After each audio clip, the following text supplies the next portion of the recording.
So ngayon guys, nakarating na kami sa Del Mar Mabini, yung tinatawag lang Pearl of the Ocean. Paakyat na kami sa itaas guys kasi nandoon pala yung entrance fee nila.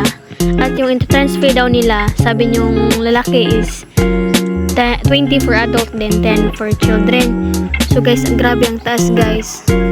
Malapit na kami sa tuktok guys, kaya yun, bumigay ang aking paa. Sinabi ko sa akin kasama na magpahinga muna tayo kasi sinabi niya na, malapit tayo sa tuktok. Sige, go lang. 155 pala yung steps nila. Ito yung nasa itaas pa guys. Hindi ka naman talaga makisisi kasi ang ganda talaga. Pag akyat mo pa lang sa taas guys, sobrang ganda na talaga. Makita mo talaga yung mga tanawin. Ang sarap pala ng ihip ng hangin guys. Oh my god.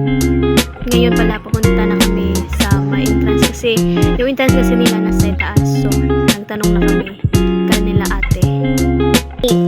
Mga pagkain din sila dito, mga masasarap. At may videokihan din sila dito. Kung gusto mong kumanta. Nagaya nga yung lalaki sa akin pero sinabi kong wag na lang, baka umulan. Charot! Walang rewind sa buhay guys. Kaya piliin mo palaging maging masaya. I-enjoy mo lang yung buhay mo guys. Hanggang dito na lang guys. Tamang picture-picture na lang. Thank you for watching guys. Bye-bye!